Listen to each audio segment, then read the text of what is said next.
মধ্যপ্রাচ্যের চলমান উত্তেজনার মধ্যে এক জটিল কূটনৈতিক ভারসাম্য রক্ষার চ্যালেঞ্জে পড়েছে পাকিস্তান।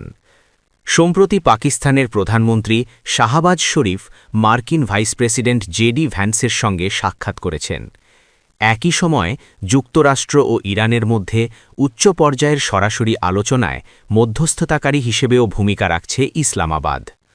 অন্যদিকে সৌদি আরব জানিয়েছে দ্বিপাক্ষিক প্রতিরক্ষা চুক্তির আওতায় তাদের পূর্বাঞ্চলের কিং আবদুল আজিজ বিমান ঘাঁটিতে পাকিস্তানি সামরিক বাহিনীর একটি দল মোতায়েন করা হয়েছে।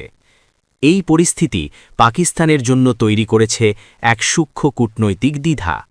একদিকে তারা যুক্তরাষ্ট্র ও ইরানের মধ্যে শান্তি আলোচনার মধ্যস্থতাকারী, অন্যদিকে তাদের ঘনিষ্ঠ মিত্র সৌদি আরবকে সামরিক সহায়তার প্রতিশ্রুতি রয়েছে। বিশ্লেষকরা বলছেন এই দ্বৈত ভূমিকা পাকিস্তানের জন্য অত্যন্ত সংবেদনশীল, কারণ ইরান যুক্তরাষ্ট্র উত্তেজনার মধ্যেই সৌদি আরব একাধিকবার হামলার শিকার হয়েছে, আর তেহরান ভবিষ্যতে হামলা বন্ধ রাখার কোনো নিশ্চয়তা দেয়নি।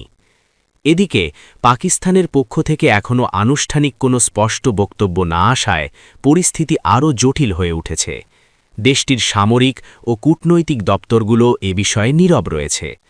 তবে নাম প্রকাশ না করার শর্তে এক পাকিস্তানি কর্মকর্তা জানিয়েছেন, ইসলামাবাদ মধ্যস্থতার প্রক্রিয়া চালিয়ে যেতে প্রতিশ্রুতিবদ্ধ এবং প্রয়োজন হলে একাধিক দফায় আলোচনা আয়োজন করা হবে।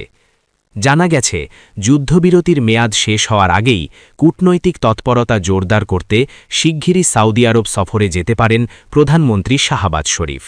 এছাড়া তুরস্কসহ অঞ্চলের অন্যান্য দেশেও সফরের সম্ভাবনা রয়েছে। উল্লেখ্য, বর্তমানে ইরানের বন্দরগুলোতে মার্কিন নৌ অবরোধ কার্যকর রয়েছে এবং যুক্তরাষ্ট্র ইরান যুদ্ধবিরতির মেয়াদ আগামী ২২ এপ্রিল শেষ হতে যাচ্ছে। সব মিলিয়ে মধ্যপ্রাচ্যের এই সংকটময় পরিস্থিতিতে পাকিস্তানের জন্য ভারসাম্য রক্ষা এখন এক বড় কূটনৈতিক চ্যালেঞ্জ হয়ে দাঁড়িয়েছে।